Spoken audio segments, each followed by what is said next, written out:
আমাদের মহান নেতা জাতির পিতা বঙ্গবন্ধু শেখ মুজিবুর রহমানকে স্মরণ করে তাঁর অসমাপ্ত আত্মজীবনী পড়া শুরু করছি। যারা তাকে ভালোবাসেন, যারা তার সমালোচনা করেন, অপছন্দ করেন, সকলেরই উচিত এই বইটি পড়া, তাকে জানার জন্য ও বোঝার জন্য। তার সমাজ ভাবনা, রাজনীতি ভাবনা ও বিশ্ব ভাবনার যৎসামান্য পরিচয় পাব এই বইয়ে। আশা করি সবাই সঙ্গে থাকবেন।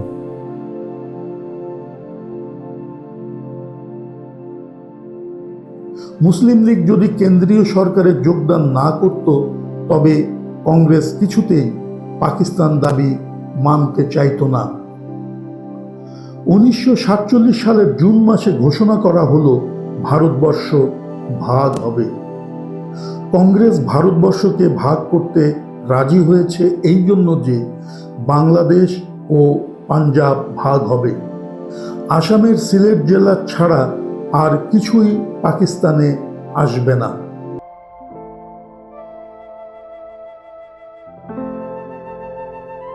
বাংলাদেশের কলকাতা এবং তার আশপাশের জেলাগুলিও ভারতবর্ষে থাকবে। মৌলানা আকরাম খাঁ সাহেব ও মুসলিম লীগ নেতারা বাংলাদেশ ভাগ করার বিরুদ্ধে তীব্র প্রতিবাদ করলেন। বর্ধমান ডিভিশন আমরা নাও পেতে পারি, কলকাতা কেন পাব না? কংগ্রেস ও হিন্দু মহাসভা বাংলাদেশ ভাগ করতে হবে বলে জনমত সৃষ্টি করতে শুরু করল। আমরাও বাংলাদেশ ভাগ হতে দেব না, এর জন্য সভা করতে শুরু করলাম। আমরা কর্মীরা কি জানতাম যে কেন্দ্রীয় কংগ্রেস ও কেন্দ্রীয় মুসলিম লীগ মেনে নিয়েছে এই ভাগের ফর্মুলা? বাংলাদেশ যে ভাগ হবে বাংলাদেশের নেতারা তা জানতেন না। সমস্ত বাংলা ও আসাম পাকিস্তানে আসবে এটাই ছিল তাদের ধারণা। আজ দেখা যাচ্ছে মাত্র আসামের এক জেলা, তাও যদি গণভোটে জয়লাভ করতে পারি, আর বাংলাদেশে মুসলিম সংখ্যাগুরু জেলাগুলি কেটে হিন্দুস্থানে দেওয়া হবে। আমরা হতাশ হয়ে পড়লাম। কলকাতার কর্মীরা ও পশ্চিমবঙ্গের কর্মীরা এসে আমাদের বলতো, তোমরা আমাদের ছেড়ে চলে যাবে, আমাদের কপালে কি হবে খোদাই জানে। সত্যই দুঃখ হতে লাগলো ওদের জন্য। গোপনে গোপনে কলকাতার মুসলমানরা প্রস্তুত ছিল, যা হয় হবে, কলকাতা ছাড়া হবে না। শহীদ সাহেবের পক্ষ থেকে বাংলা সরকারের অর্থমন্ত্রী জনাব মোহাম্মদ আলী ঘোষণা করেছিলেন, কলকাতা আমাদের রাজধানী থাকবে। দিল্লি বসে অনেক পূর্বেই যে কলকাতাকে ছেড়ে দেওয়া হয়েছে এ কথা তো আমরা জানতামও না আর বুঝতামও না। এই সময় শহীদ সাহেব ও হাসিম সাহেব মুসলিম লীগের তরফ থেকে এবং শরৎ বসু ও কিরণ শঙ্কর রায় কংগ্রেসের তরফ থেকে এক আলোচনা সভা করেন।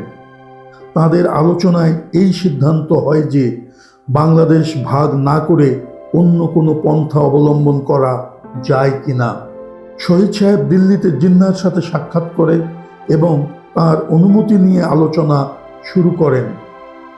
বাংলাদেশের কংগ্রেস ও মুসলিম লীগের নেতারা একটা ফর্মুলা ঠিক করেন। বেঙ্গল মুসলিম লীগ ওয়ার্কিং কমিটি এক ফর্মুলা সর্বসম্মতিক্রমে গ্রহণ করে। যতদূর আমার মনে আছে তাতে বলা হয়েছিল বাংলাদেশ একটা স্বাধীন সার্বভৌম রাষ্ট্র হবে। জনসাধারণের ভোটে একটা গণপরিষদ হবে। সেই গণপরিষদ ঠিক করবে বাংলাদেশ হিন্দুস্থান না পাকিস্তানে যোগদান করবে নাকি স্বাধীন থাকবে। যদি দেখা যায় যে গণপরিষদের বেশি সংখ্যক প্রতিনিধি পাকিস্তানে যোগদানে পক্ষপাতী, তবে বাংলাদেশ পুরোপুরিভাবে পাকিস্তানে যোগদান করবে। আর যদি দেখা যায় বেশি সংখ্যক লোক ভারতবর্ষে থাকতে চায়, তবে বাংলাদেশ ভারতবর্ষে যোগ দেবে। যদি স্বাধীন থাকতে চায় তাও থাকতে পারবে। এই ফর্মুলা নিয়ে জনাব সোহরাওয়ার্দী ও ও শরৎ বসু দিল্লিতে জিন্নাহ ও গান্ধীর সাথে দেখা করতে যান। শরৎ বসু নিজে লিখে গেছেন যে জিন্নাহ তাকে বলেছিলেন মুসলিম লীগের কোনো আপত্তি নাই যদি কংগ্রেস রাজি হয়। ব্রিটিশ সরকার বলে দিয়েছে কংগ্রেস ও মুসলিম লীগ একমত না হলে তারা নতুন কোনো ফর্মুলা মানতে পারবেন না। শরৎবাবু কংগ্রেসের নেতাদের সাথে দেখা করতে যেয়ে অপমানিত হয়ে ফিরে এসেছিলেন, কারণ সর্দার বল্লভভাই প্যাটেল তাকে বলেছিলেন, শরৎবাবু পাগলামি ছাড়েন, কলকাতা আমাদের চাই। মহাত্মা গান্ধী ও পণ্ডিত নেহেরু কোনো কিছুই না বলে শরৎবাবুকে সর্দার প্যাটেলের কাছে পাঠিয়ে দিয়েছিলেন। আর মিস্টার প্যাটেল শরৎবাবুকে খুব কঠিন কথা বলে বিদায় দিয়েছিলেন। কলকাতা ফিরে এসে শরৎ বসু খবরের কাগজে বিবৃতির মাধ্যমে এ কথা বলেছিলেন এবং জিন্নাহ যে রাজি হয়েছিলেন এ কথা স্বীকার করেছিলেন। যুক্ত বাংলার সমর্থক বলে শহীদ সাহেব ও আমাদের অনেক বদনাম দেবার চেষ্টা করেছেন অনেক নেতা। যদিও এই সমস্ত নেতারা অনেকেই তখন বেঙ্গল মুসলিম লীগ ওয়ার্কিং কমিটির সদস্য ছিলেন এবং সর্বসম্মতিক্রমে এই ফর্মুলা গ্রহণ করেছিলেন। জিন্নাহর জীবদ্দশায় তিনি কোনোদিন শহীদ সাহেবকে দোষারোপ করেন নাই, কারণ তাঁর বিনা সম্মতিতে কোনো কিছুই তখন করা হয় নাই।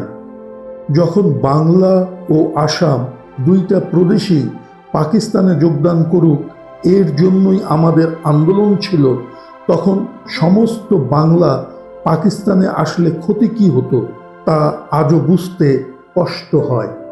যখন বাংলাদেশ ভাগ হবে এবং যতটুকু পাকিস্তানে আসে তাই গ্রহণ করা হবে এটা মেনে নেওয়া হয়েছে, তখন সে প্রশ্ন আজ রাজনৈতিক কারণে মিথ্যা বদনাম দেওয়ার জন্যই ব্যবহার করা হয়।